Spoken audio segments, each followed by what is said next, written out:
जयंत चौधरी। धन्यवाद अध्यक्ष जी।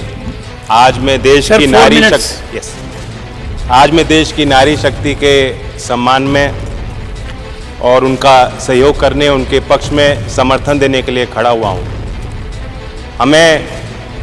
हमारे देश में महिलाएं अलग अलग रूप में दिखते हैं, घर के अंदर, घर के बाहर, खेत में मजदूरी भी करती हैं, खेती भी करती हैं, उद्यमी भी हैं, व्यापारी भी हैं, रोजगार ले भी रही हैं, रोजगार दे भी रही हैं, छात्र भी हैं, वैज्ञानिक भी हैं, एस्ट्रोनॉट भी हैं, खिलाड़ी भी हैं।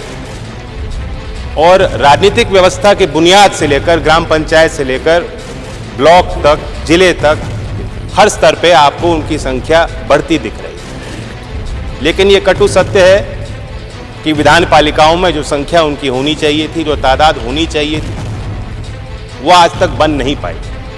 और इसलिए आरक्षण जैसे अफर्मेटिव एक्शन को लेकर आज हम सब लोग मिलकर पूरा जोर लगाने के लिए तैयार हैं। आज के दिन मैं चौधरी चरण सिंह जी को याद करता हूं। बड़ी बड़ी राजनीतिक सभाओं में वे ग्रामीण क्षेत्रों में दुर्लभ शौच की व्यवस्था पे भाषण दिया करते थे और प्रकाश डालते थे। आज जातियों में इतने संबंधों में कट्टरता बनती जा रही, वो अंतर्जातीय विवाह के पक्षधर बनकर लोगों को जोड़ने की बात करते। क्यों? क्योंकि वे चाहते थे कि समाज बदले। उनके जमाने में और आज तक बहुत चीजें हो गई, बहुत चीज बदल चुकी हैं, लेकिन आगे का रास्ता भी बहुत लंबा है।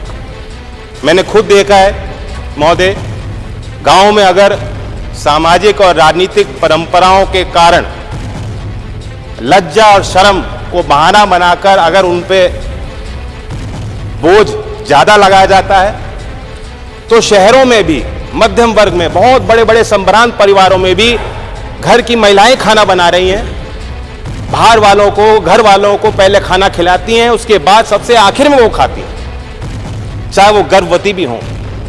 और आप समझ सकते हैं कि अगर मां आखिर में अपने पोषण का ध्यान रखेगी, उसका प्रभाव आने वाली पीढ़ी पे पड़ता है। और इसलिए गुजरात से भी ताज्जुब करने वाले आंकड़े आते हैं, बहुत निराश करने वाले आंकड़े आते हैं जब कुपोषण की हम बात करते हैं। महिलाओं के खिलाफ अपराध नहीं रुक रहे, लाख प्रयासों के बाद नहीं रुक पा रहे। यह हैवानियत क्यों है? उन्नाव हो, कठुआ हो, हाथरस हो, मणिपुर हो, महिला जो हमारी खिलाड़ियां थीं, कितना अत्याचार चुपचाप सही। अच्छा होता कि आज ट्रेजरी बेंचेस से जो आवाज निकल रही है, उस समय भी आपको उनके पक्ष में बात रखनी चाहिए।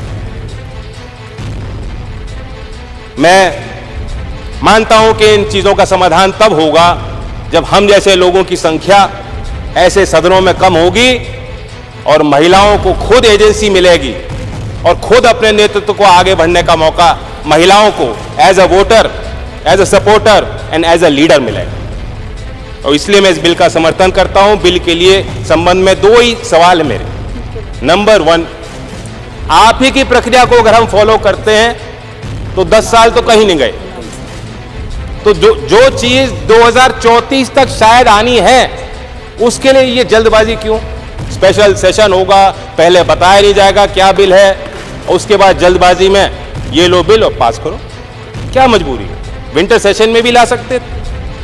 कल गृह मंत्री अमित शाह जी ने लोकसभा में कहा कि हम ये जो आयोग बना रहे हैं, परिसीमन आयोग, ये जन सुनवाई करेगा।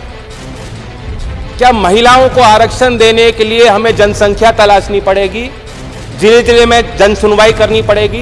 क्या आज भी महिलाओं को आगे आके गवाही देनी पड़ेगी कि हमें आरक्षण दो? फिर दोबारा मांग उठानी पड़ेगी, फिर दोबारा विरोध झेलना पड़ेगा? तो इसलिए परिसीमन आयोग की कहीं कोई आवश्यकता नहीं।